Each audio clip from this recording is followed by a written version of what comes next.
Shrinnatang sakatha Krishna Punna Shravana Kirtana Hridantastho abhadrani Vidhunoti Surhit Satam. What is the benefit of listening to Krishna Katha? Shrinnatang Swakatha Krishna. It brings all auspiciousness. Punna Shravana Kirtana. And Riddantastha Abhadrani. Abhadra means impurities, contaminations. All the contaminations of Riddantastha, of the heart, the contaminations that are there in the heart, Vidhunoti, becomes cleansed. So that is the advantage of listening to Krishna Katha. Another description is Tava Kathamritam. Kathamritam, nectarian words of Krishna. And Prabhupada is pointing out that this Kathamritam are of two types. One is Katha that has been spoken by Krishna, Bhagavad Gita, what Krishna spoke. And the other one is that has been spoken about Krishna. These are the two types of Krishna Katha. One is what Krishna spoke and what has been spoken about Krishna. And what does it do? Extinguishes the fire of material existence. In the material nature, we are constantly burning as if in a forest fire. As we sing every day, Samsara Dava Nalalidha Loka. This samsara means materialistic way of life. Another definition of samsara is the cycle of birth and death. This existence of this material nature is making us go in a cycle of birth and death. We are born, we live, we die. Then again we are born, we live for a while, die. It's going on in a cycle. And that is, what is that cycle of birth and death? What is the Sansar Chakra? The Sansar Chakra is like a davanal, forest fire.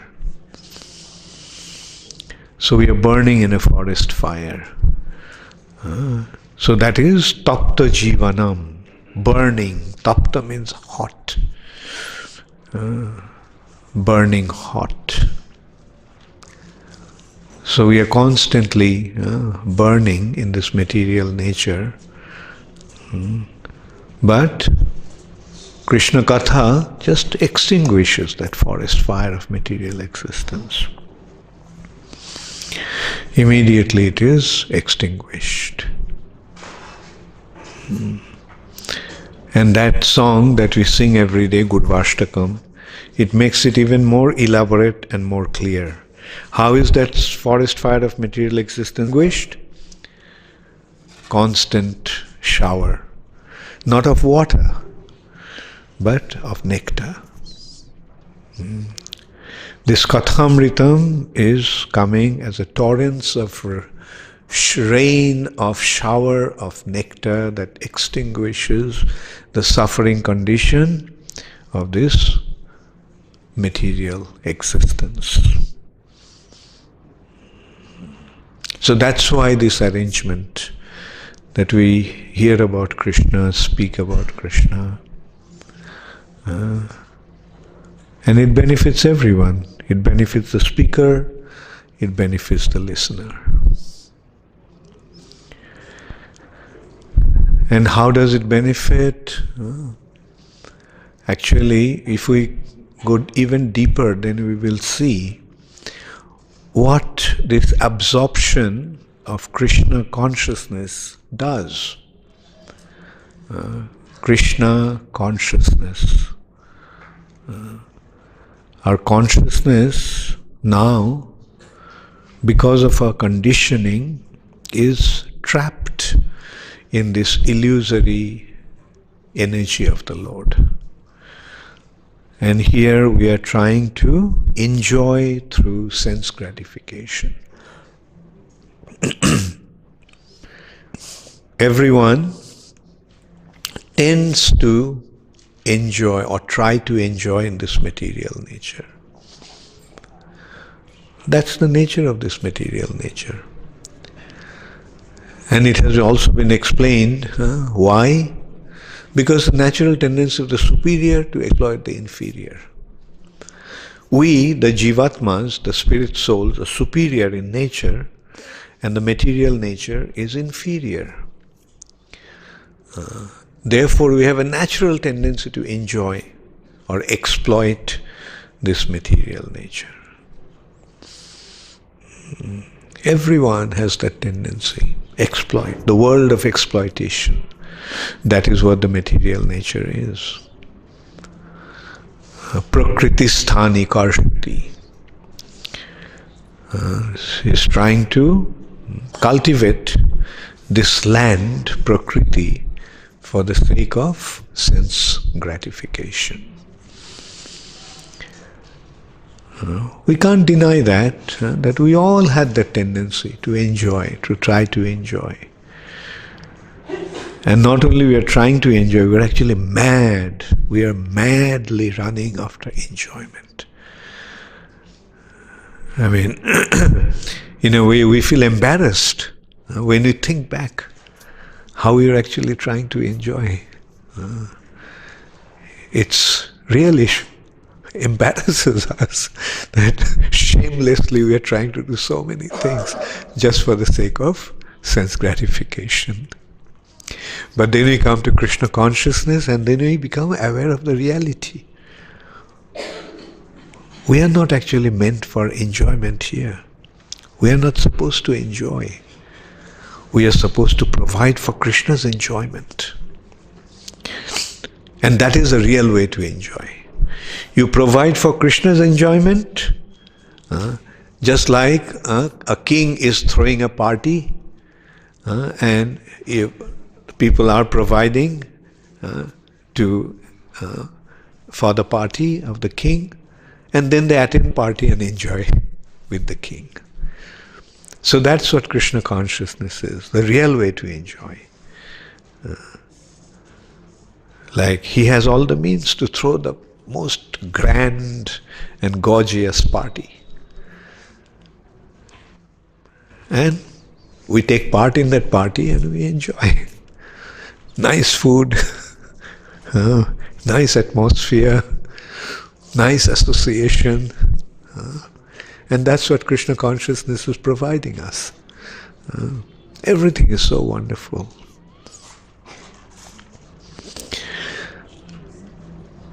Like the devotee prasad is so amazing. Do you agree with me?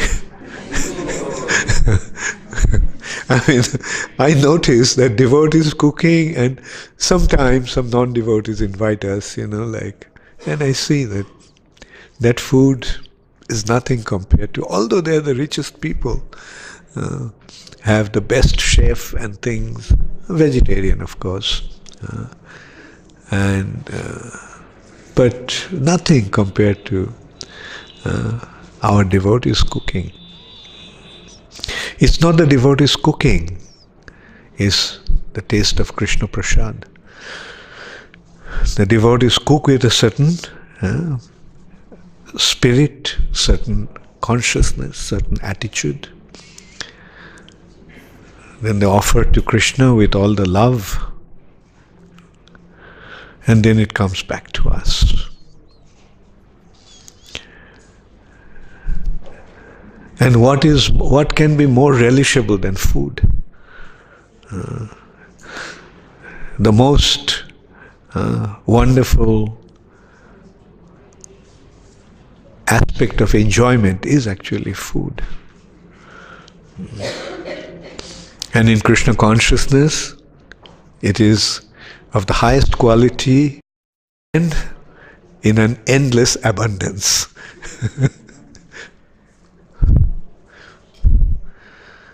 Devotees don't suffer from, people in this world are suffering from malnutrition, starvation and so forth.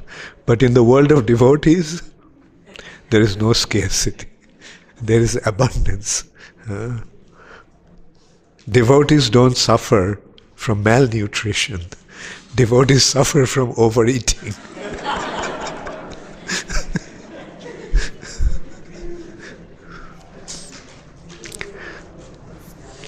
And so that is the, as Krishna himself says, Krishna bada dayamay, koribare jiv bhajay.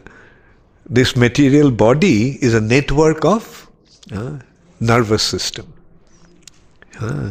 Network of a nervous system which is culminating into the senses. Sharir abidda jal, a network of ignorance. And Jarendriya Tahikal. The senses are the most formidable kal, most formidable trap. But in order to overcome that, Koriba, and out of all the senses, which one is most, what should I say? Which one is most prominent of all the senses? Tongue. Tar moddhe jiva hoti, lobhomoy shudurmati. And take jeta kothino samsare. It's very difficult to conquer the tongue. And if the tongue is controlled, then everything will be controlled. But how to control the tongue? Krishna varadayamay koribare jiv bhajay shaprasad anna dilo bhai. Krishna has given his prasad. And that is the best way to overcome the tongue. And we have, along with prasad, we have another aspect of controlling the tongue, chanting the holy name of the Lord. These are the two functions of the tongue. Tongue wants to speak and tongue wants to relish food. And for that we have two most powerful antidotes. Krishna Prasad and the holy name. So Krishna made these wonderful arrangements, and out of that we can see that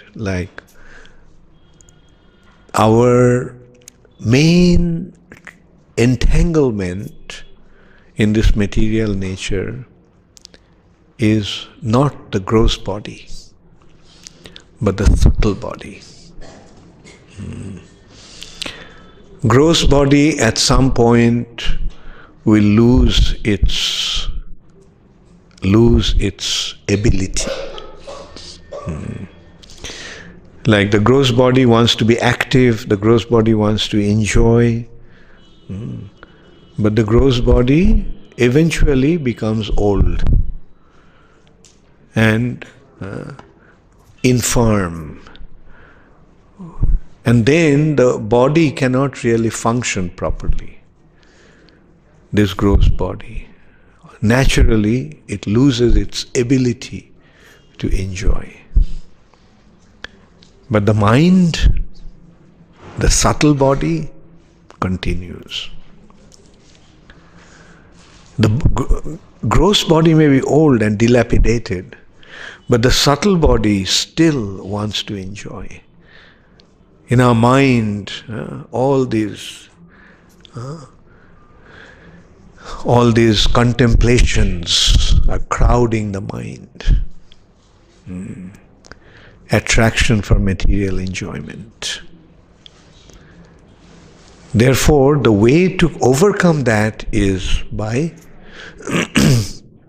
this process of remembering Krishna, contemplating on Krishna's activities. That's the way to occupy the mind.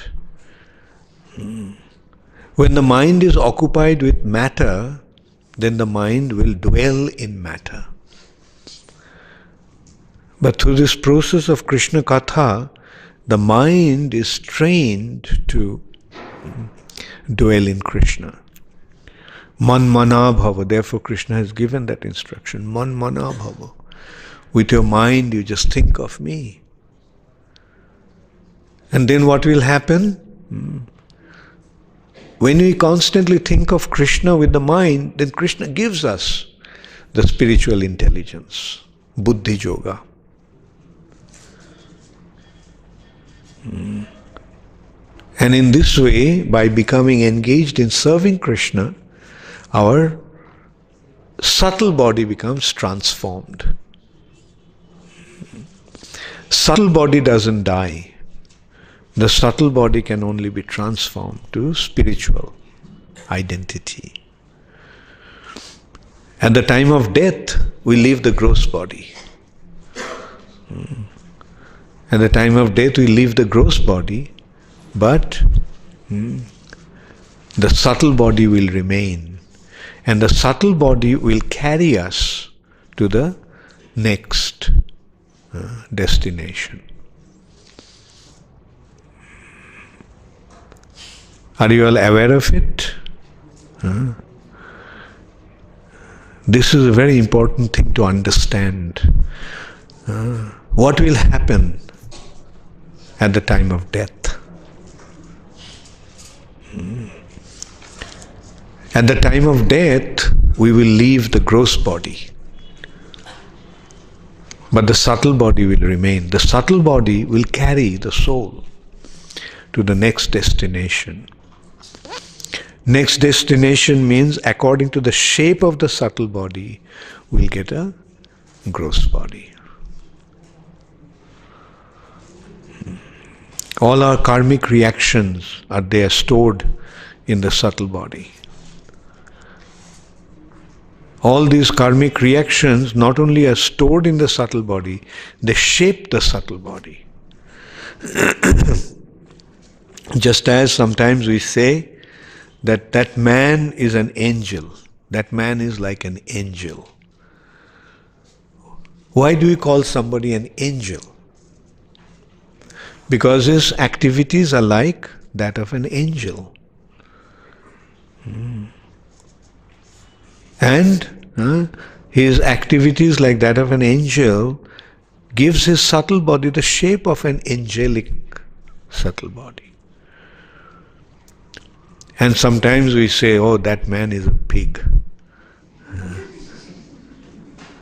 And because his actions are like that of a pig. And his subtle body takes the shape of a pig. So the subtle body has taken the shape of a pig. So after he leaves the present gross body, then what happens?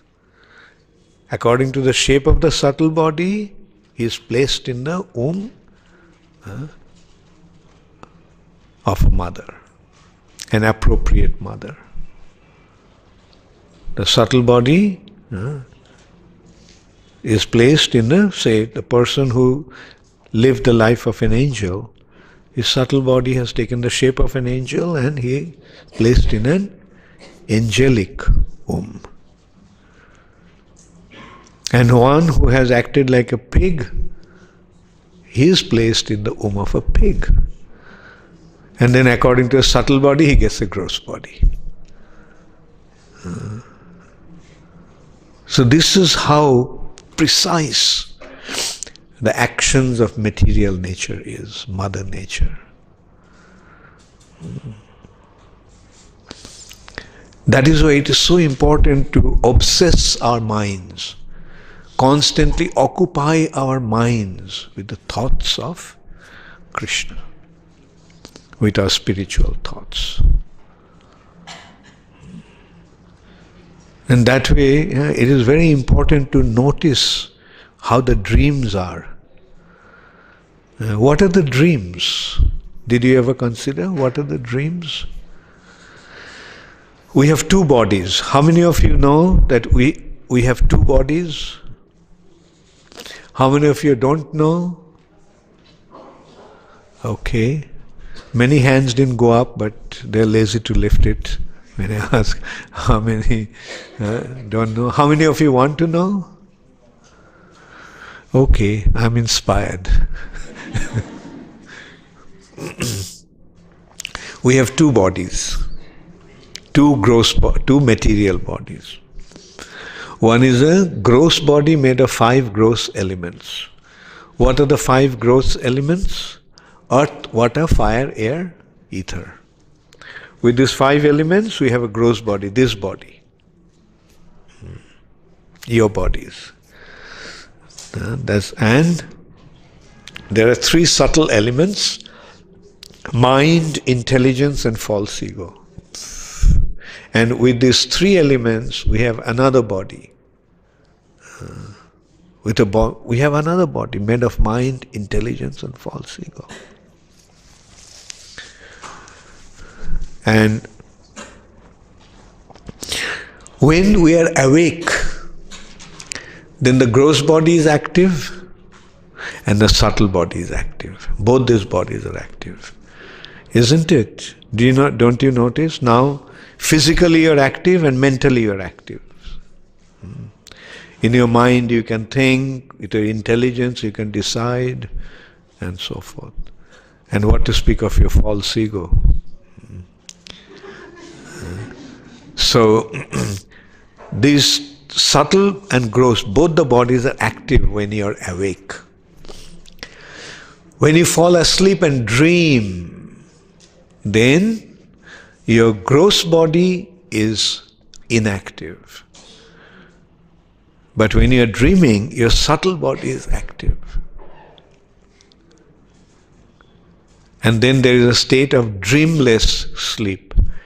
That is the state when both the gross and subtle bodies are inactive. Both are asleep. Now, dream is conducted in the platform of subtle body. So the way you dream, accordingly, you can determine the shape or state of your subtle body. If the subtle body is spiritually obsessed, then you'll have spiritual dreams. If the subtle body is materially obsessed, you'll have material dreams. You'll dream of all kinds of sense enjoyment and so forth. Or you can have nightmares like Kamsa was having. Kamsa was sleeping, but in his sleep, the whole night, what did he see? He was seeing all kinds of incredible, horrible things. He was seeing ghosts. He himself is a demon and still he was seeing the demons. And not only that, he saw, he is walking around without his head. So these are all the state of his subtle body. Therefore, it is so important to obsess our mind with the subtle, with the Krishna conscious thoughts. Man mana bhava. Think of Krishna. So fill your mind, fill your memory with all the thoughts in relation to Krishna consciousness. Then, in your dream also, you will think, you will see Krishna or Krishna conscious activities. And in this way, when the subtle body becomes spiritualized, then one becomes a pure spirit soul or a pure devotee. And then very easily he can go back to Godhead after one leaves his body. So this is why it's so important that we remember Krishna. Is this seminar helping you to remember Krishna? we like to think about things that are pleasing, that are exciting.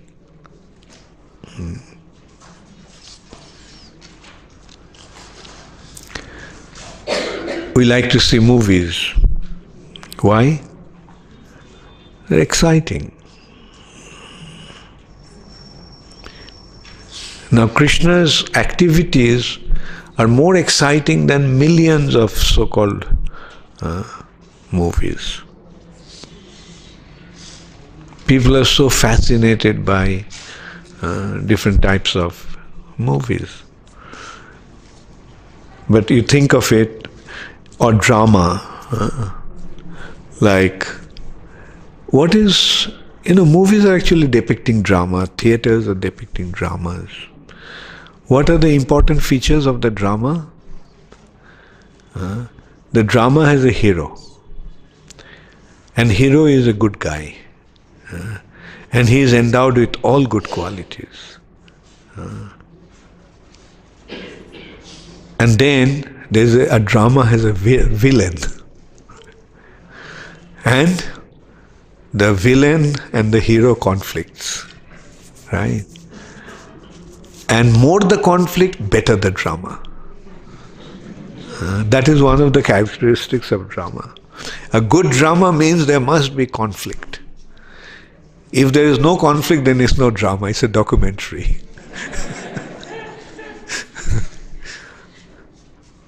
So, but when you see Krishna, in a drama, the three factors must be there. Hero, heroine, villain. Right? Now in Krishna's pastimes, we have these three features in the most perfect way. Krishna is the hero, Krishna's queens or Krishna's girlfriends are the heroines, and there is a villain, and they are demons. And then what happens? There is conflict. And there is lots of struggles and strifes. But then ultimately what happens in Krishna's pastimes?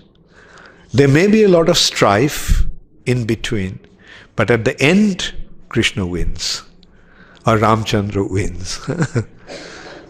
Like the heroine goes through so many difficulties, but eventually Krishna wins. In Sanskrit drama, there is one universally accepted feature, that a drama never ends in a tragedy. Sanskrit drama never ends in a tragedy. Whereas on the other hand, you can see Greek drama, it's a Greek famous as Greek tragedy. Greek dramas are always ending in tragedy. And their whole life is tragedy. See how Jesus Christ end up in a tragedy. But in Sanskrit drama, there won't be any tragedy. There may be struggle, there may be tragic scenes, situations, like the Pandavas were in exile, Ramchandra went to the forest. There is this aspect is there, but the end always is in union or in victory. Like that's the difference between West and Vedic culture. Like as I was saying, it always ends in tragedy. You know how Sanskrit drama, how in reality Jesus Christ's life would end? Not in crucifixion. Jesus Christ's life would end in resurrection. But they can't understand that, the importance of resurrection. The real glory of God the Father is in resurrection of Jesus Christ, not crucifixion. And that's why Christianity became demented. because they didn't get the real understanding. I remember once I was talking to one of our congregation devotees, and his son, he was only 10 years old at that time. So we are discussing about Christianity and the flaws in Christianity. And this 10-year-old boy, he just pointed out that my father would save me if I am in difficulty. Then why didn't God the Father save Jesus Christ? I mean, I was quite shocked to hear. I was quite thrilled to hear that. Even a 10-year-old boy could figure out that if Jesus is the Son of God the Father, then why didn't God the Father save him? And that's the thing. In reality, he saved him. The glory of God the Father is not in crucifixion of Jesus Christ. The glory of God the Father is in resurrection of Jesus Christ. Jesus resurrected. And the story would continue after that. Jesus would say, I had enough of this place. I'll be happy to get the hell out of here. And Jesus leaves Jerusalem and goes to India to associate with the sadhus there, to his like-minded sort. So that is how, another thing that reminds me, you see how this, it's so ingrained in Indian culture or Indian, as I said, Sanskrit drama would never end in a tragedy. There is a famous dramatist in Germany his name was Bertolt Brecht. And Bertolt Brecht has a drama, very famous drama, called Threepenny Opera. Threepenny Opera. Anyone aware of that? Threepenny Opera of Bertolt Brecht. Okay, the end of the thing is, the good guy gets hanged, and the drama ends there. Now there is a depiction of a staging of Bengali version, the Bengali staging of Threepenny Opera. And you know how that ended? That person is crucified, not crucified, hanged, and in a way the drama ends there. But then the director comes up and says that drama didn't end here. And then Lord Shiva comes in.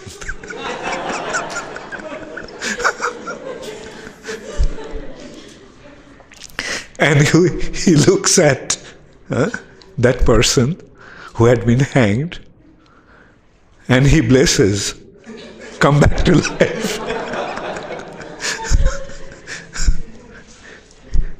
And he blesses him because this person, and the point was that this person was very honest, very good.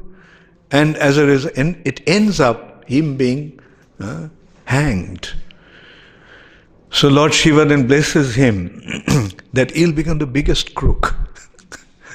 You will run your own mafiosi. You will have your own gang. You'll become very rich. You'll become a politician. And this is the blessings of Lord Shiva. So that is how that drama actually, the Bengali version of Threepenny Opera, the Bengali title of that thing was Tin Paishar Pala. Tin means three, Paisha means paise, and Pala means a drama. Threepenny Opera. So the point is that the Vedic culture always is teaching us to become Krishna conscious.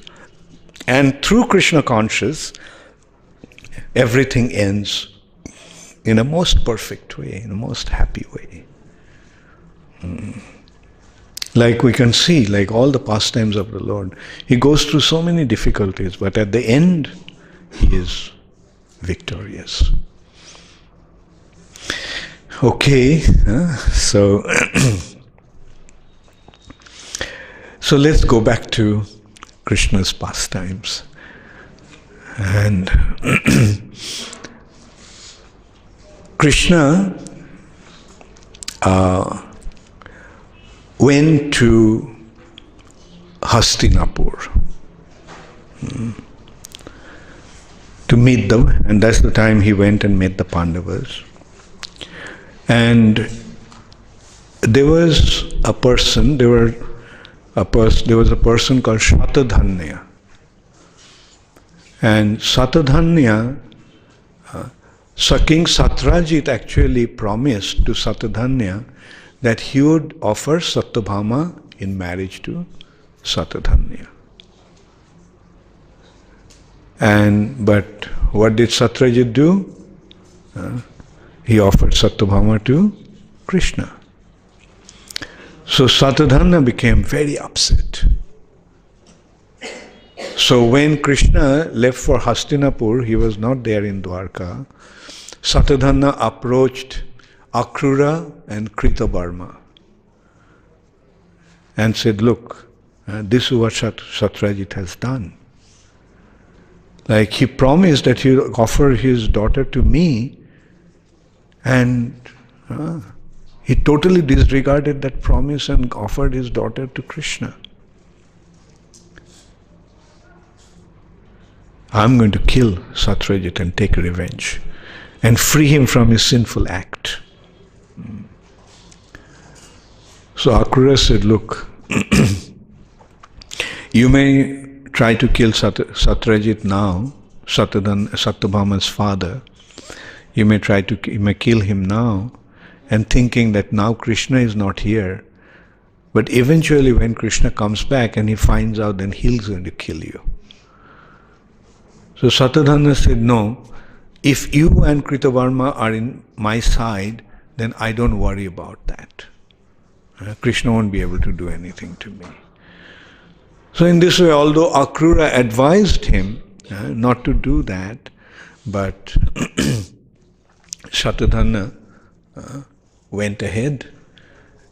One night when Satrajit was asleep, he went to kill Satrajit.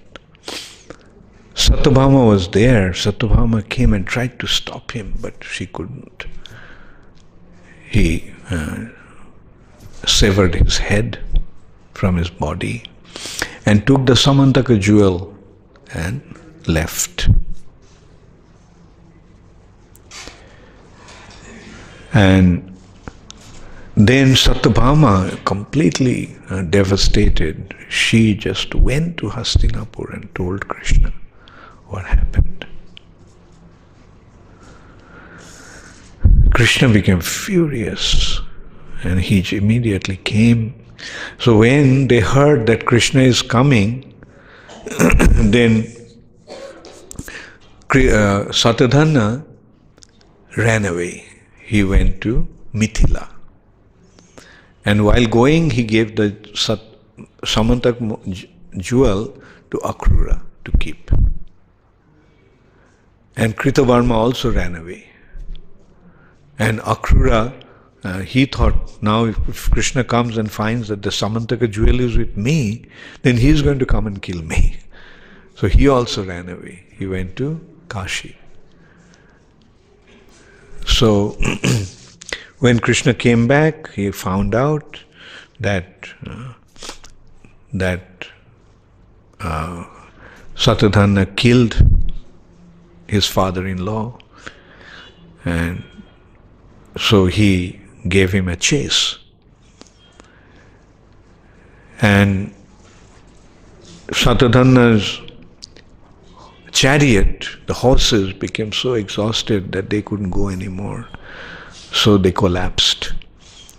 Satadhanya then came out, jumped out of the chariot.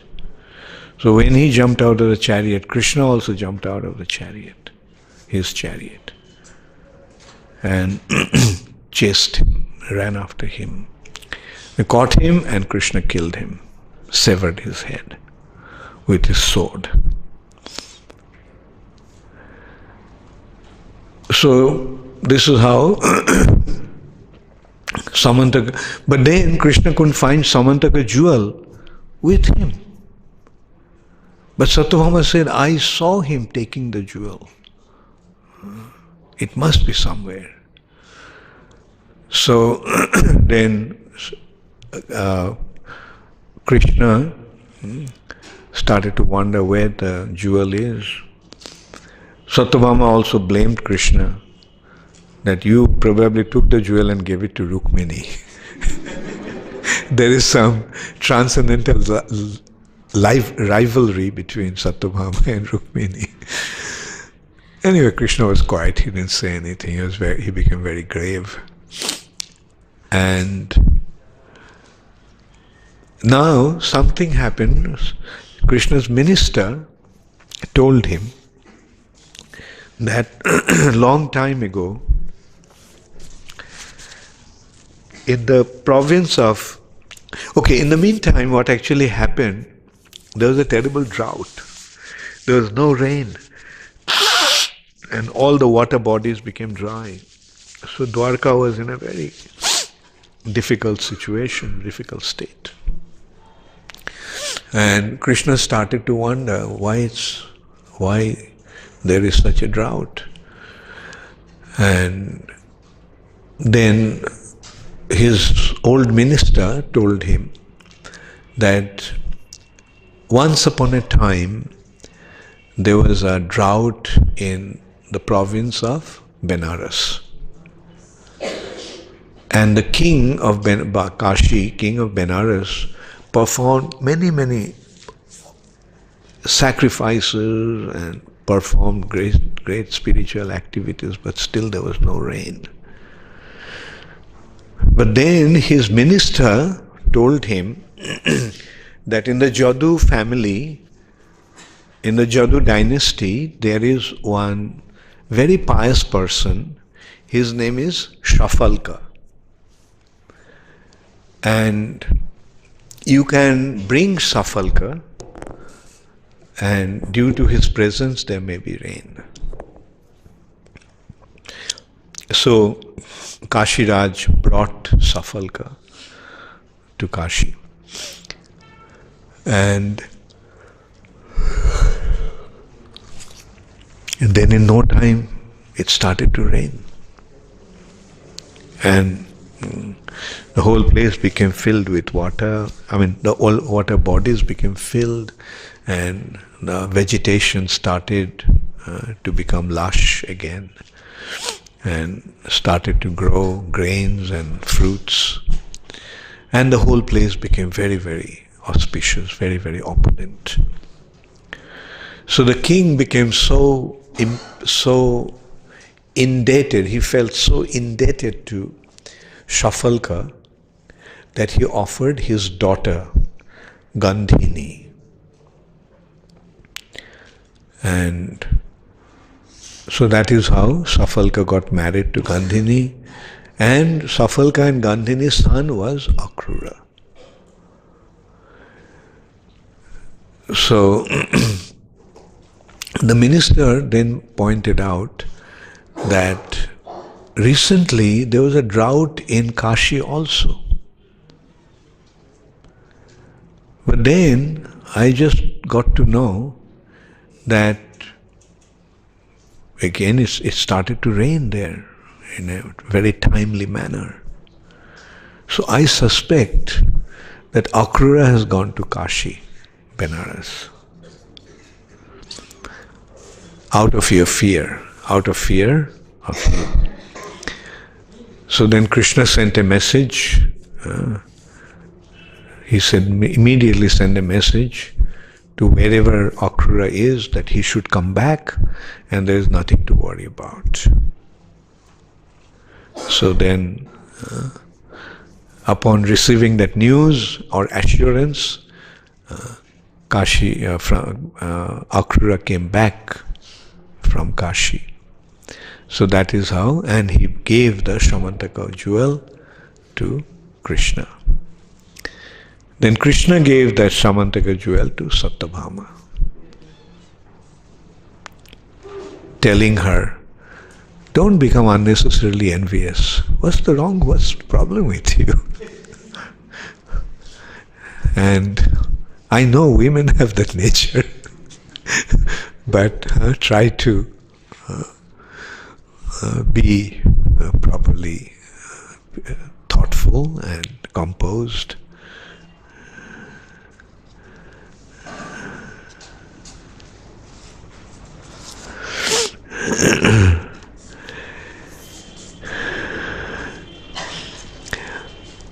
What did Krishna do? Why did Krishna went to Hastinapur? Let us get into that. One day when Krishna was in the assembly, Sudharma assembly, this Sudharma assembly was brought by Indra. When Krishna transported his capital to Dwaraka, then Indra brought Sudharma assembly, a beautiful assembly hall, and established it in Dwaraka for Krishna's pleasure, where Ugrasen ruled as the king.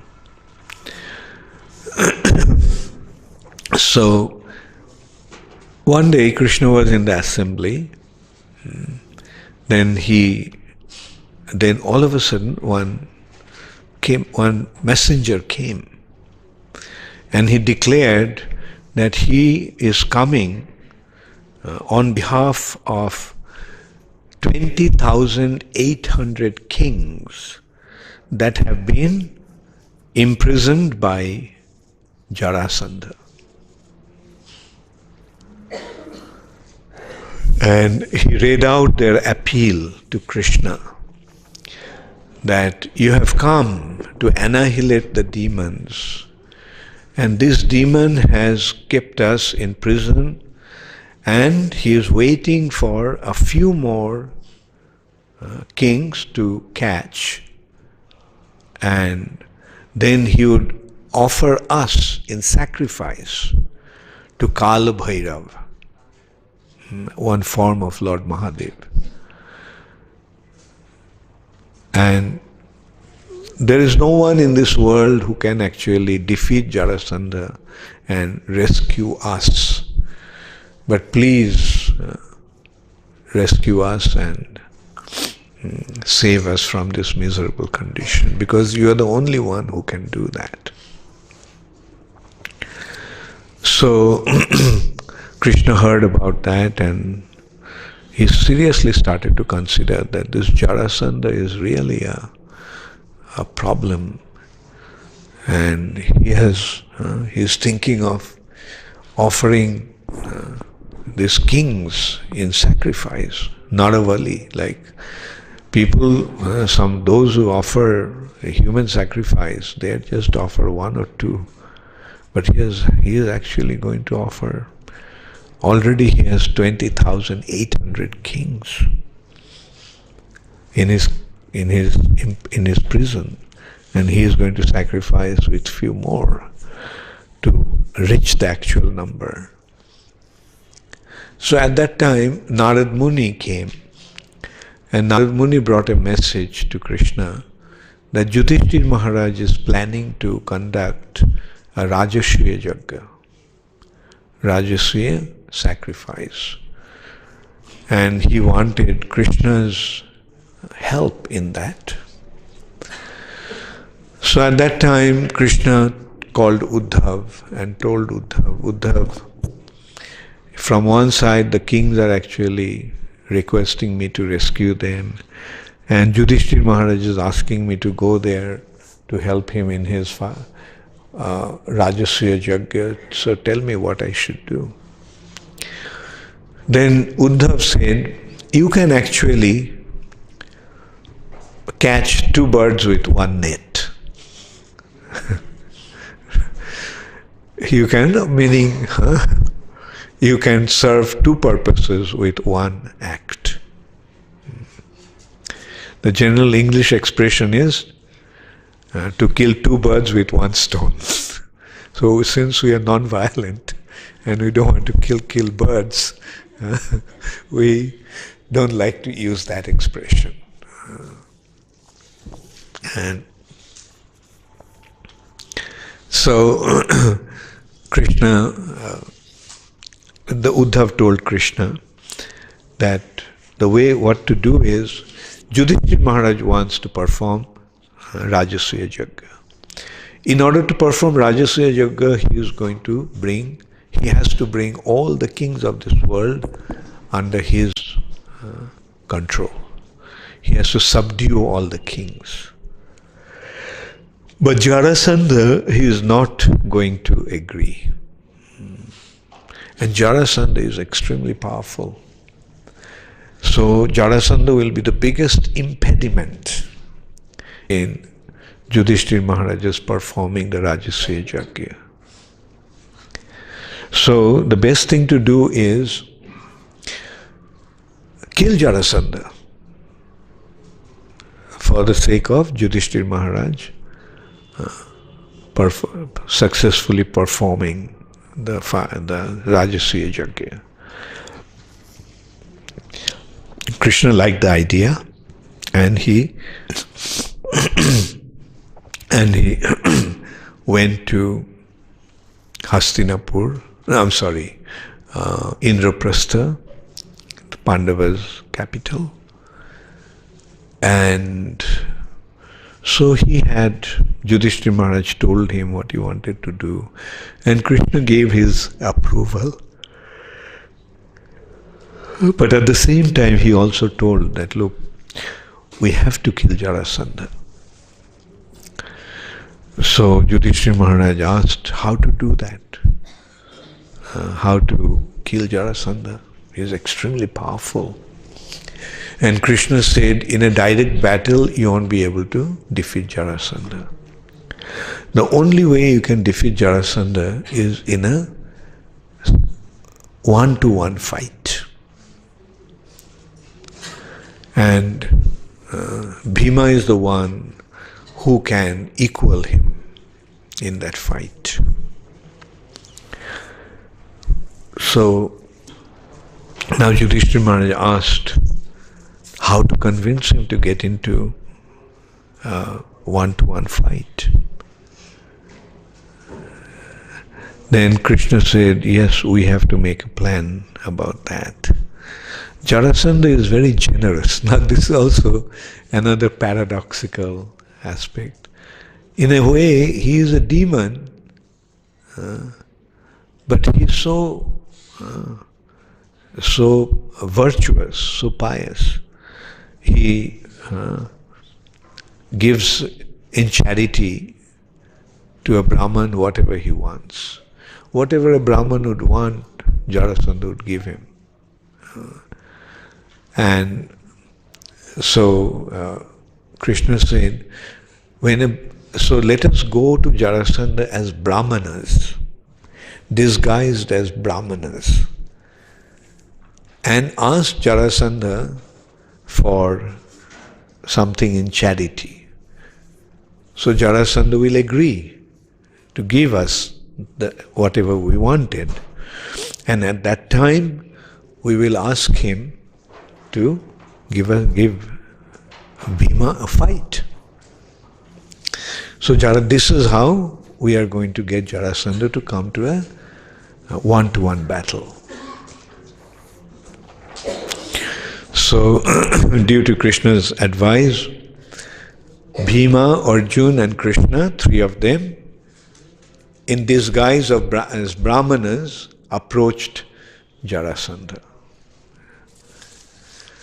They didn't enter into the palace from the front gate. They came from the back gate, back door. And so they came to Jarasandha and told Jarasandha that they are Brahmanas. And so Jarasandha asked them, he greeted them and he asked what he could do for them. So Krishna said, I would like to speak to you in private. So Jarasandha said, I'll be in the assembly till 12 o'clock, and so after that, I'll meet you. So at 12 o'clock, Jarasandha and Krishna, Arjuna and Bhima met. So Krishna said that this brother of mine, pointing to Bhim, is very fond of wrestling. And he heard, and he said that this brother is undefeated in wrestling. Nobody could defeat him. But he has been told, he heard, that you are a champion wrestler. So he has a desire. He wants to fight with you. So please give that to us in charity. Then Jarasandha said, although you're dressed like Brahmanas, you're not Brahmanas. Because from your physical shape, from seeing the marks in your body of carrying the bows, I could make out that you are not Brahmanas, you are Kshatriyas. And also, since you came from the back door, I could make out that you are not my friends, you are my enemies. Because friends always come from the front gate. It's only the enemies who enter through the back gate, back door. Tell me who you are. So, when Krishna revealed his identity, I am Krishna, this was Arjuna, this was Bhim, the two of the 5 Pandavas. And yes, we didn't come here as a friend. We have come here as your enemy. We have come here to kill you. So anyway, you can, since you agreed, like we are also offering you the option to select who you want to fight with. You can select any one of us to fight with. Jarasandha said, fine, but Krishna, I won't fight with you. You're a coward. You ran away from the battlefield. So to fight with you will be a disgrace. Arjuna, he may be a great archer, but in physical strength, he is no match. So I'll select Bhima. So they went out of the city and they started to fight. For 21 days continuously they fought. No one could actually defeat the other. And then Krishna saw that Bhima's strength actually is waning, weakening. Bhima is becoming weak. So then Krishna took a blade of grass and he split it into half in the middle. Bhima got the message. So he immediately pressed Jarasandha's leg with one foot, with his feet, and with his other hands, with his hands he held the other leg, and he pulled. And as a result, Jarasandha's body split into half. And that is how Jarasandha was killed. Jarasandha has a history also. Jarasandha's father, the king of Magad, did not have a son. So he was very, very unhappy. So he would approach all the saintly people and beg for their mercy so that he could get a son. So once he got to know that at the outskirt of the city, a great saintly personality has come. So Jarasandha, Jarasanda's father, upon hearing that, he went to see that saintly person, and he served him very nicely. And then the saintly person asked him, "What do you want? If you want something, tell me." And so he told him that he doesn't have any son, and he was begging him if he would bless him to have a son, because the blessings of a saintly personality is very, very effective and powerful. So then the Brahmana said, "Fine, you'll get a son." And at that time, one mango just fell on his lap. So he gave that mango to the king. He said, "Give it to your king and give it to queen, and your queen will have a child." Now Jarasanda's father had 2 wives, and he was equally disposed to them, both of them. So he couldn't figure out which queen to give it to, this fruit. So he decided to cut the fruit in half and give 1/2 to each. In due course of time, the queens gave birth to 2 children. Gave birth to 2 bodies that were half. Seeing the disgusting sight, the king said, "Throw away that half complete flesh." And so that body of the newborn child was discarded. So at night, one Rakshashi called Jara came across that discarded baby body. And she was very happy to see some tender little flesh for her dinner. So she picked up, and just she happened to bring these 2 halves together. And as soon as he did that, the baby came to life, started to cry. So Jara was quite surprised, and he knew that the king didn't have a son, so he wanted to give it to the king. So he went to the palace of the king and gave this newborn child to the king. The king could immediately recognize that it was actually the 2 halves that his 2 wives gave birth to. And because Jara brought them to life, he was given the name Jarasandha, that one who had been combined by Jara. So this is how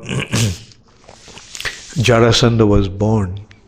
And because he was born in this way, the only way he could die was if his body was split into half from the middle.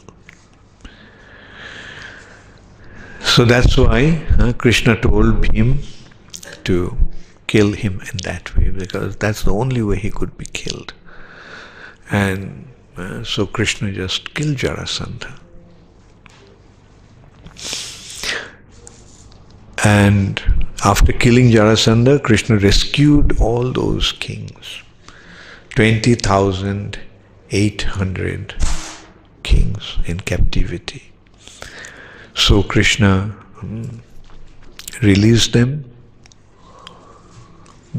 Although they were kings and princes, but they were, because of such long captivity, they all were emaciated, and their dresses were just worn out rugs, worn out rags, and so they didn't have proper food to eat for a long time.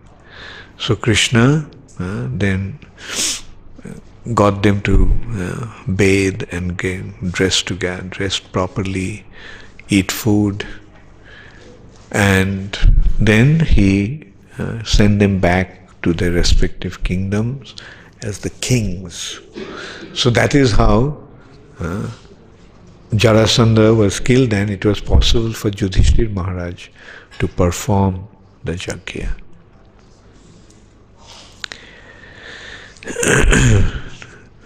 So I'm feeling a little tired. What should I do? Maybe what we can do at this point, we can invite some questions. Maybe that'll help me to wake up, and then I can continue after that.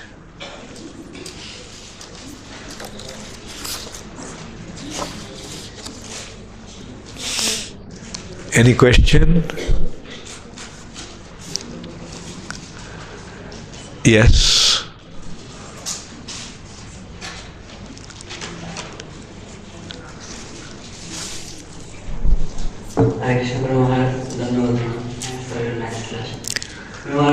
You mentioned by hearing the Krishna Katha, it removes all unearths from our heart. But practically I see it is not really possible to remove all unearths from our heart. How can I do this? And other things, Okay, first let me answer the first question. Okay, in order to answer this question, I'll tell you a story. In this place, there was a very famous king. His name was King Vikramaditya. How many of you heard his name? Good. So, Vikramaditya had 9 gems, 9 jewels in his court, called Navaratna. Nava means 9, Ratna means gems, jewels.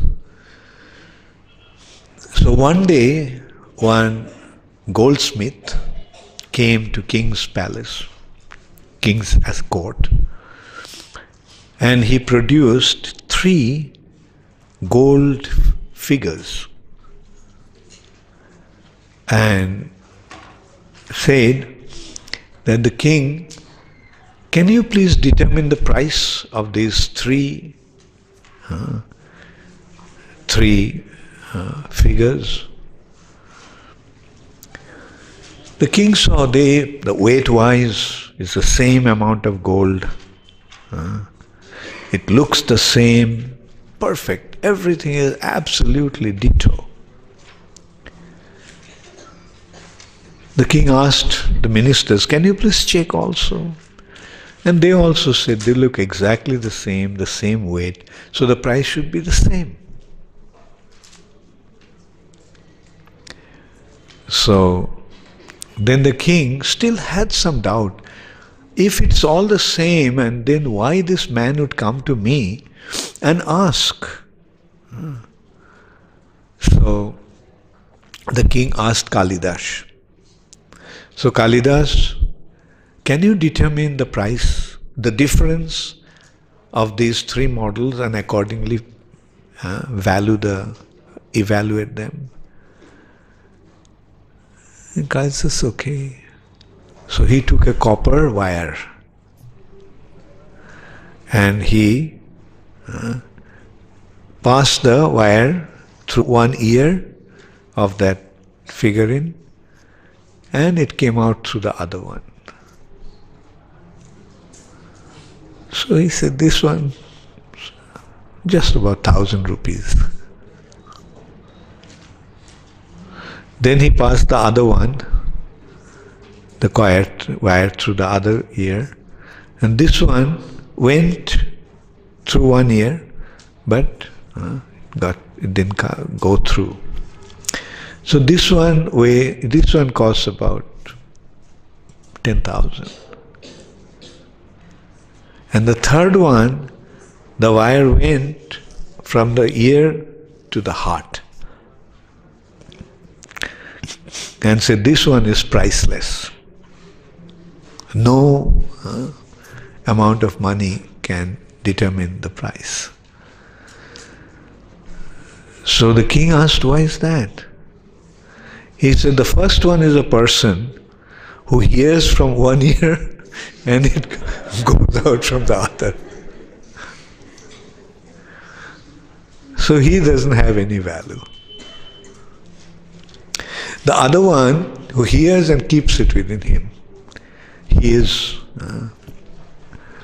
more valuable. And the third one, his thing goes, from his ears to the heart. And that kind of person is priceless. So although I gave the answer through this story, do you get the meaning? Do you get the message? You said you're hearing but nothing is happening. So when you hear nothing happens, then we have to understand it goes through one ear and comes out through the other ear.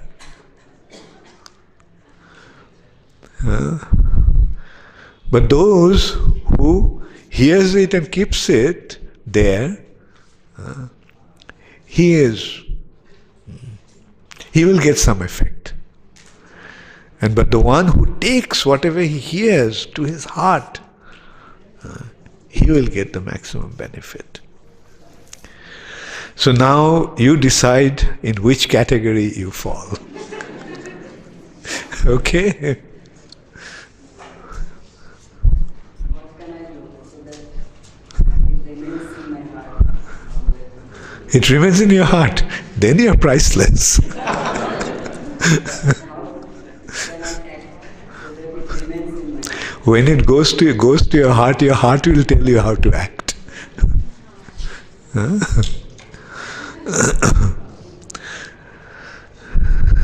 Yes, give him the mic.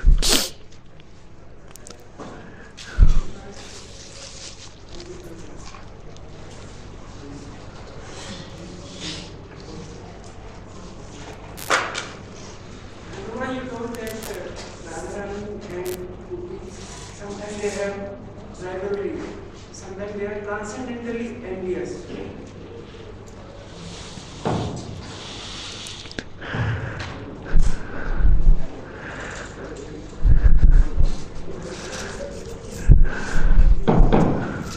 Yeah, go ahead. It's working.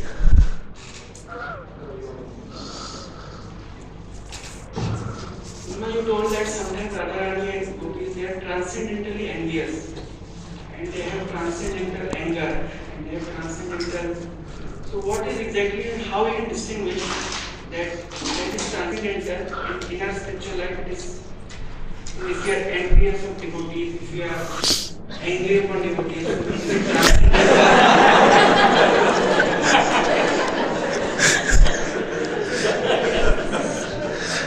Yeah, with them, it is all for Krishna's pleasure. That's why it's transcendental.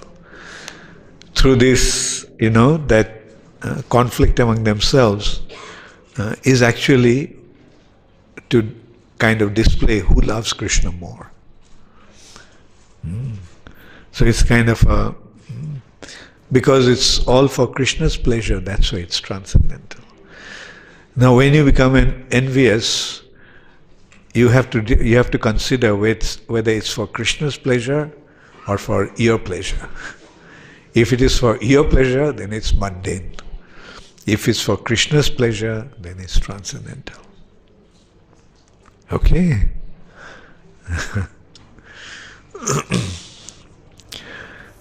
Okay, there are some questions from the internet. Okay, there are some questions from here. Anyway, This is from Srimati Radhika, Hyderabad.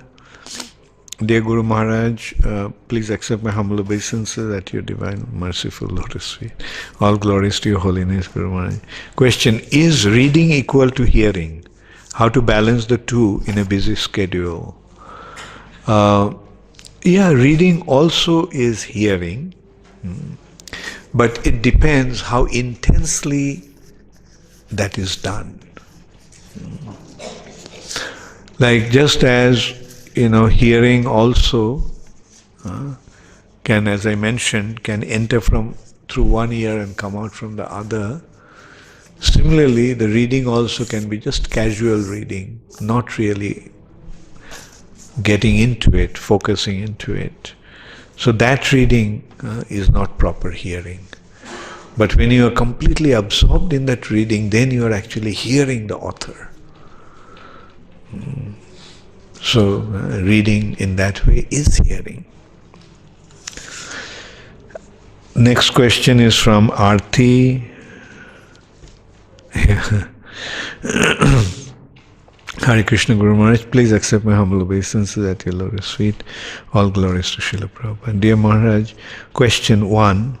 There are few beliefs, myths about dreams, such as if you see clock, your death is near.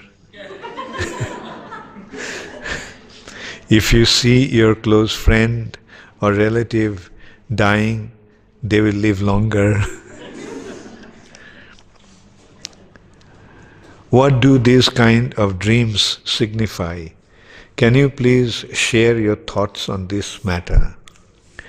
Okay, the point is what I mentioned, that when your mind becomes obsessed with Krishna, then you won't have this kind of dreams. You'll simply dream about Krishna. And in your dream you'll associate with Krishna. So better to cultivate that. And there may be some, I don't know how correct they are. Well, at least so far I haven't seen a clock in my dream.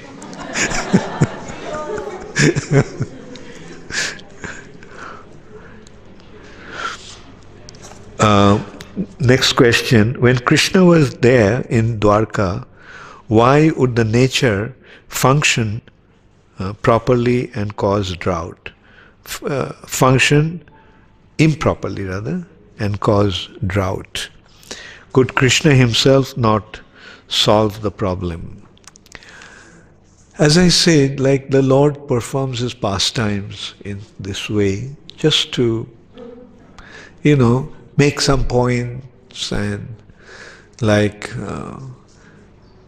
as I was saying yesterday, like devotees go through difficulties.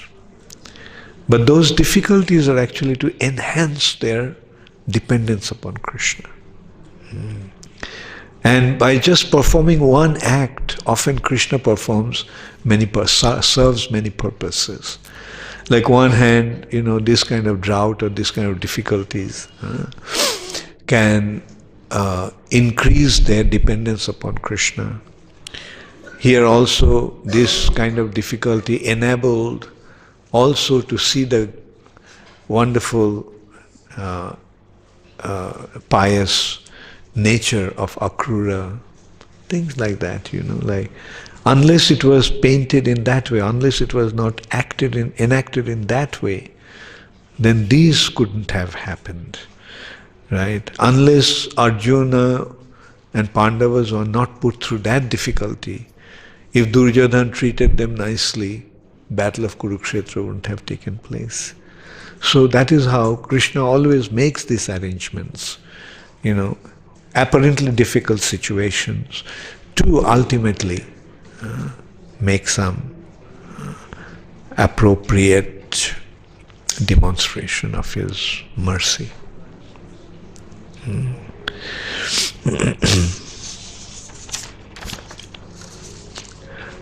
Alaka Radhika Devi Dasi. Hare Krishna Guru Maharaj, Dandavat Pranam. This is referring to yesterday's class where you had a talk with a scientist.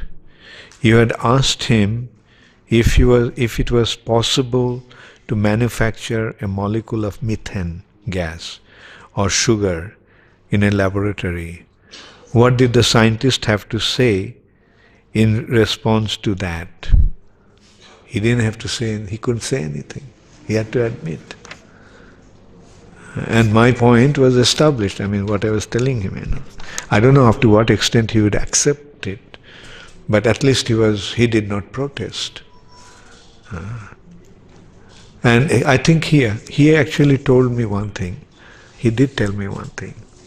He said, methane gas they have produced in the laboratory. But it would be so expensive.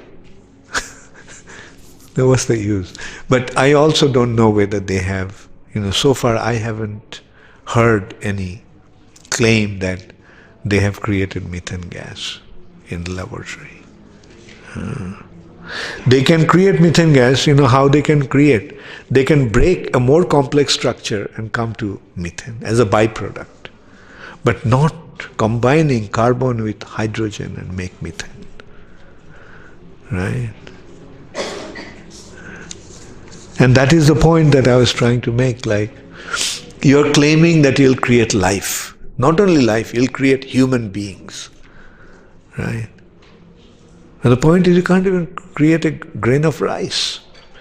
You can't even combine carbon and hydrogen and make a molecule of methane gas. And you're claiming you'll create life. You can't create something that is the byproduct of living things. What to speak of creating life? Got my point? At least you got my point. And you're a better scientist than them.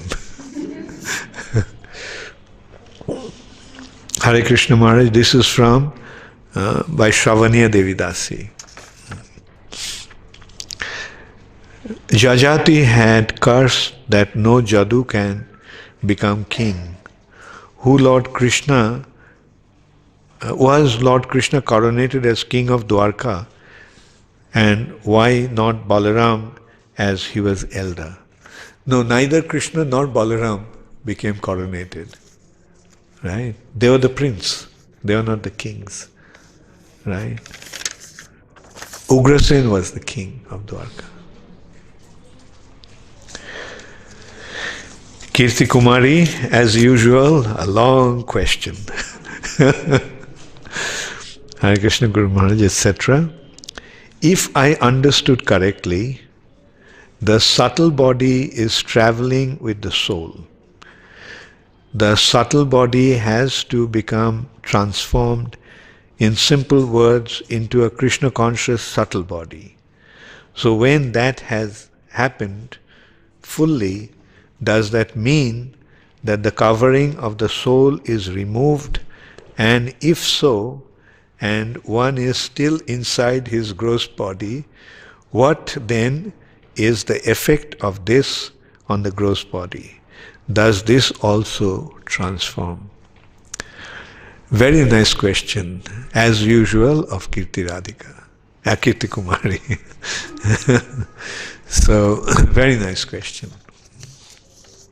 So the question is that, as I mentioned, that the subtle body goes with the soul after death. Now, it is actually, to be more precise, the subtle body carries the soul to the next body. Okay?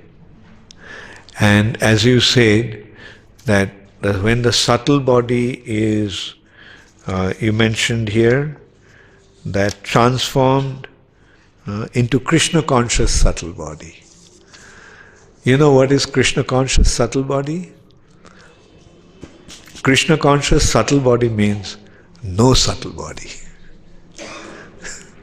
Krishna conscious subtle body means pure spiritual soul, pure spirit soul. You get it? Okay, now let me explain. Man mana bhava. When you constantly think of Krishna, Is that mind then material or spiritual? So, see, the mind has become spiritualized. It's a spiritual mind? Well, you can say the mind, mind means consciousness flow, the flow of consciousness. That is spiritual. Spiritual flow. No mind. Mind has been dissolved. You got my point?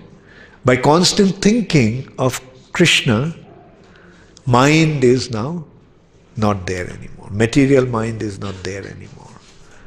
Mind is dissolved. Then, intelligence, dadami buddhi yogam tam. Yes, intelligence is spiritualized. And in this way, when one becomes a servant of Krishna, what happens to his false ego?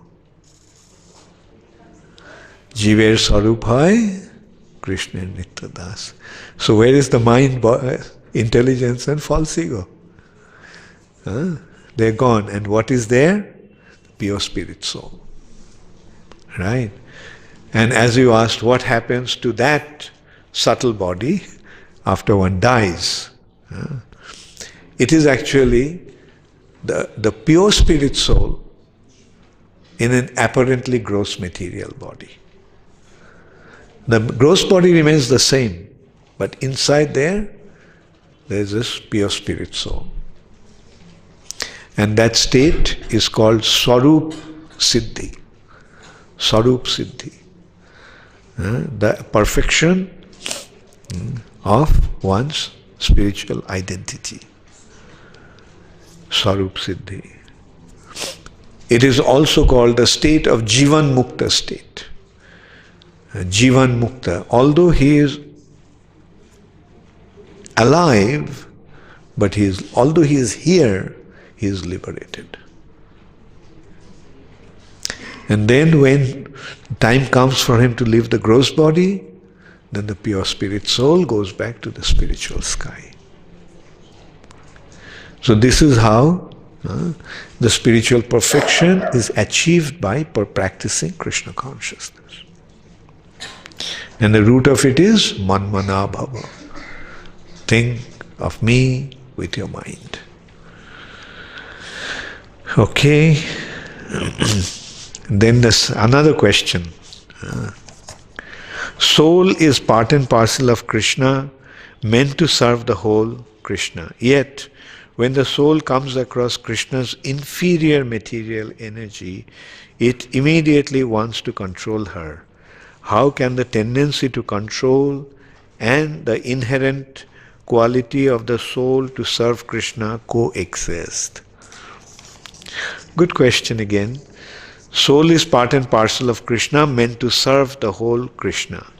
Yet when the soul comes across Krishna's inferior energy, there lies the point. When does a soul comes across Krishna's inferior energy? When?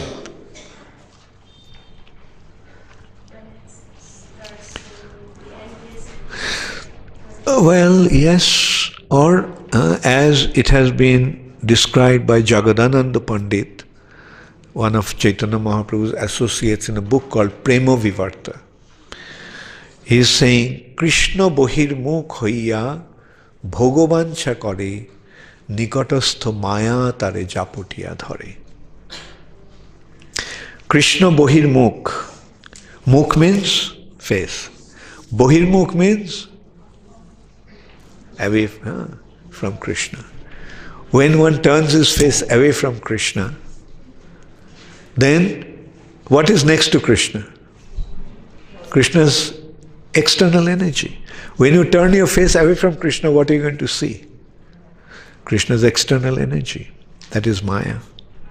Maya immediately grabs him. Japotiya dhare. So, that is the thing, like when one turns his face away from Krishna, he immediately falls into Maya. And Maya means forgetfulness of Krishna. Maya means being affected by Krishna's illusory energy. Illusory energy means it makes you forget your actual identity. As you are saying, living entity is a servant of Krishna. Yes, but now he is not anymore. He is not a servant of Krishna anymore. He has become the Lord and Master of the whole universe. Right? So that is what happens. The moment a living entity turns his face away from Krishna.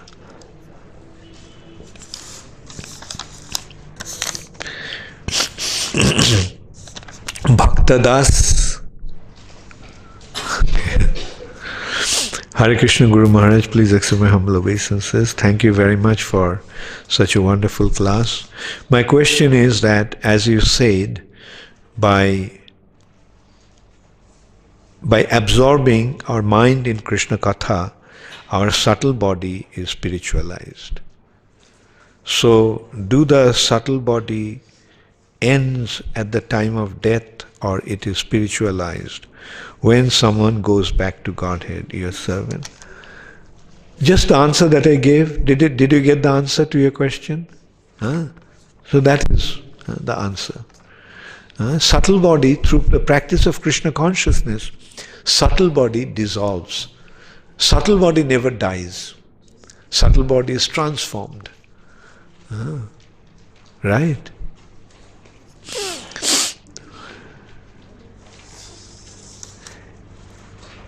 Ishwarya, or is it Aishwarya? Ishwarya. Okay. A is missing. Okay. Okay, Ishwarya. Okay, fine. Hare Krishna Guru Maharaj, Dandavat Pranam. All glories to Guru Maharaj and all glories to Jagat Guru Srila Prabhupada. The question, since we are discussing about dreams, just that in my case, when I hear about Krishna Katha or engage myself in Krishna's service, I do not get any dreams. What does this say about the state of the subtle body of such a person? Very good. That means when you are hearing Krishna Katha, your mind is not at all interested in material things. And that's why no material dreams. Dreaming means there is no absorption of the subtle body in the material direction. Very good.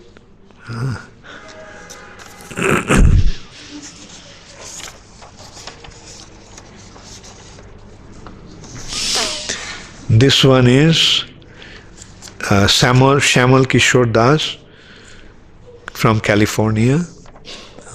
Shamal is in California now. I'm happy to know that you're in California now, Shamal. And the question is, Hare Krishna Guru Maharaj, please accept my humble obeisances. You described how Sanskrit dramas always end on a positive note, and on the other hand, the medieval European dramas have a sad ending. But Lord's pastimes as Ram or Krishna seem to be ending on a sad, unhappy note, at least from a material perspective. Lord Rama had to banish Mother Sita, and later, before leaving the planet, even his loyal brother Lakshman. In Lord Krishna's pastime, just before he left, the Jadus killed each other barbarically, and then he left and Kali Yuga began. How do we understand these pastimes? Are they being pastimes of Lord himself, different from conventional Sanskrit dramas, or there is a positive ending which I might be overlooking? Very good question, Shamal Kishore.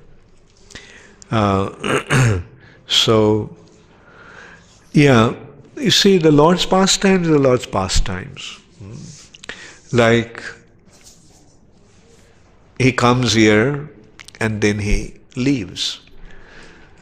And you can say that his departure is the sad aspect. But he has to depart at some point. Now, the way he departs has two different types of effects on the minds of on the people in general. The non-devotees become excited. and say, the envious people, they say, oh, see, now he's dead. But the way he withdraws his pastimes, the devotees get enlivened. See how wonderful the Lord is. He withdrew his pastimes in this way. For example, apparently Krishna's pastimes ended by being shot by a ordinary hunter.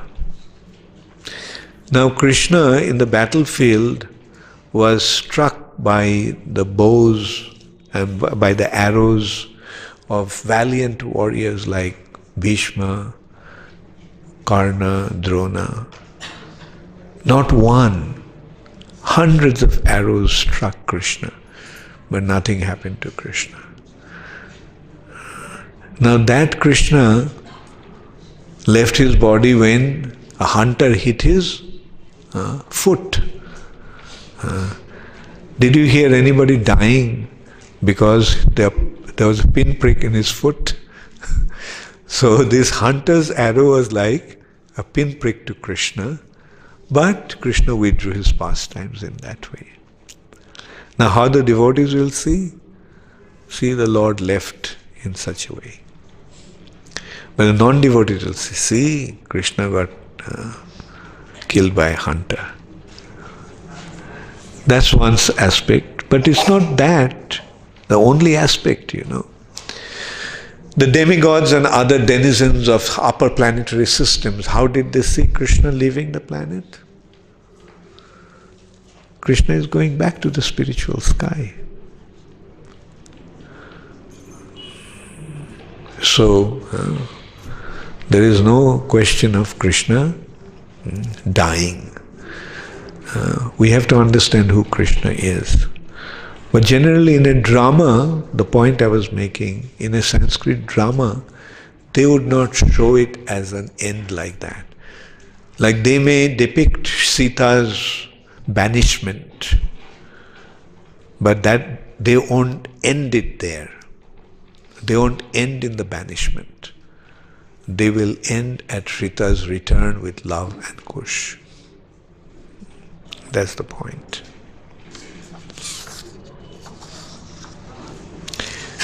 Radha Pyari Dasi. Why Akrura, being a devotee, took part in the plan of killing Satyajit? No, Akrura did not take part. Akrura actually advised Shatadhanna, don't do that, because if you do that, then Krishna will kill you. So he did not take part. When he went to kill him, he went there alone. He did not take part directly, but he knew that he was going to kill him, and then he took the jewel with him and then flew Kashi. So No, he did not. You see, Satadhanna left the jewel with him and ran away. So he couldn't just throw the jewel in the dustbin. Right? So he kept it. But then he considered that if Krishna finds out that I have the jewel, then he would think that I was an accomplice to that drama, and that's why he kind of ran away. In this way, these are the pastimes of the Lord. The next question is, in Vrindavan pastimes, Radharani is more important than Chandravali. But it looks like in Dwaraka pastimes, Rukmini is more important than Satyabhama. Is it so? Yes. Yeah, because there are two different situations. In Vrindavan, emotion prevails. And in Dwaraka, intelligence prevails. Right?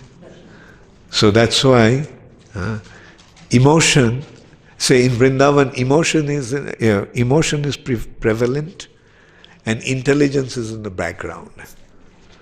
Whereas in Dwaraka, intelligence is prevalent and emotion is in the background. Right? Because it's a royal palace, You have to kind of deal with so many individuals, so many opponents, so many rivals.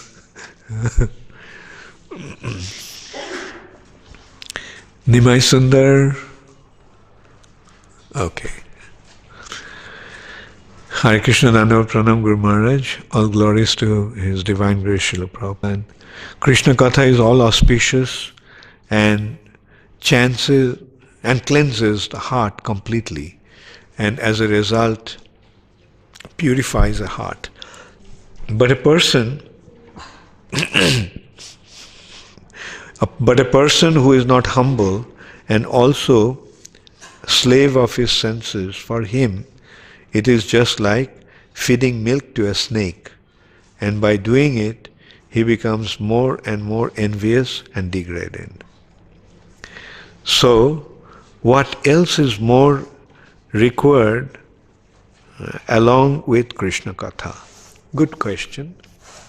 So, what is needed is Krishna, as you're pointing out, that Krishna Katha is the means, but it's not everything. There is some other factors are needed. And that is Trinadopi Sunichena, Taroriva Shahishnuna, Amanina Manadena, Kirtaniya Sadahari. So, the heart has to become nirmatsar, free from envy. Free from envy means lust, greed, illusion, pride have already been removed. So that means the heart now has become completely pure, completely cleansed. So in that pure heart only, Vedang Vastava Matra Vastu, one can understand the absolute truth, the Supreme Personality of Godhead. You get the point? That is the prerequisite. Yes, Krishna Katha will do it, but the field has to be prepared as well. And then next is, who is the proper recipient to hear Krishna Katha, and how to cultivate those qualities which makes you enable to appreciate it in true sense. Again, it is the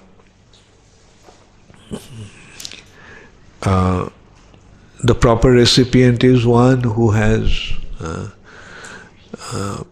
whose heart has become cleansed, and the preliminary requirement for that is tadviddhi pranipatena pariprashnena sevaya. And then only that upadekshanti, the Krishna Katha that is coming in the form of upadekshanti, is going to be effective.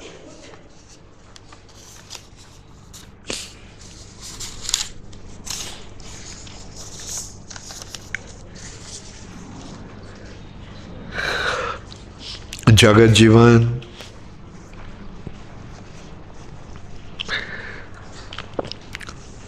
how a person should hear, or what qualification person should have.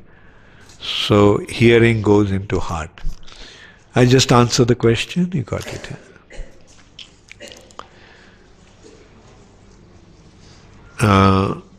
This one, no name. My humble obeisance, my question is, okay, that's the end, Arnyana. Guru Maharaj had mentioned in the previous class that scientists cannot even create a grain. I was wondering, now due to present scientific innovations, test tube babies are being created. So, is that not creating a human being? Please explain. Okay, whose question it is? Huh? Oh, that's your question. You have a beautiful handwriting. That's your question? Very good. Okay, very nice question. You know how test tube babies are made? How? The babies are actually taken from the father and mother and put in the test tube. Right? It is something like, an example can be given. Do you know the process of grafting of a tree? You see, you cut a branch of the tree and put it on the ground and the tree becomes alive. Now, does it mean the person who did it, he created the tree? Did he create the tree? He took the branch from the tree and he planted it in the ground, and that branch became a tree. Similarly, test tube baby is like that. The baby is taken from the mother and put in the test tube. Right? The baby actually came from the mother, not from the test tube. Okay, you see the difference? You have a question also? The little one? Kamala Rai? Hare Krishna Guru Maharaj, Dandavat Pranam, all glories to Srila Prabhupada. Thank you so much for this arrangement in the form of retreat. My question is, ninth offense is instruct faithless person is making offense. Ninth offense is to instruct a faithless person is making offense. Then how can we preach country like in Korea? They know nothing about Krishna. Is it cause an offense? So as I also mentioned, that for the sake of preaching, we dare to make that offense. For the sake of preaching. Okay? Not about Krishna Das. Okay. Hare Krishna Guru Maharaj, Dandavat Pranam. Yesterday you mentioned that Dibbo Gyan Hriday Prakashita and Cheto Darpana Marjanam. But we have to apply our mind when we study Prabhupada's books, listen to your lectures. When we mention any situation, we remember a verse from Gita or Bhagavatam due to application of our mind. So how it is said that spiritual knowledge is there in the heart, not in the mind. Okay. So this is the practicing stage, that when the knowledge is acquired, but ultimately the knowledge will be revealed in the heart. Ultimately. It's something like, before you go to America, right, you may read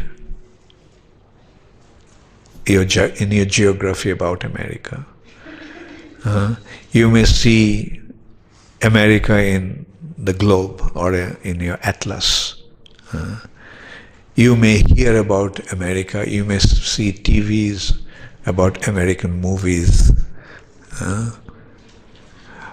But going to America, isn't it going to be a completely different experience? Right? So this is like that. Reading about Krishna and spiritual world and etc. is like, experiencing in a kind of, in a artificial way. But when you go there, then it is a practical experience. Reading the scriptures is important, yes. Just like before going to America, you read about America. And then you develop your interest about America. Then you say, I must go to America, no matter how much it costs. Right? Or whatever it takes. Right? Ram Govinda Das. Hare Krishna Guru Maharaj, please accept my humble. As you described that after preaching devotional service, after practicing devotional service, continuously one gets situated in his Swarup Siddhi platform. My question is that how can one recognize that now he has reached the Swarup Siddhi platform? Can others also detect such devotees' advancement? Yeah, the others can detect, but the devotee himself, he doesn't try to detect. He thinks that I am totally insignificant. I am more humble than a blade of grass. I am more fallen than the most fallen person. That's how he sees. The more one makes spiritual advancement, more humble he feels. Okay, bring it. So last question.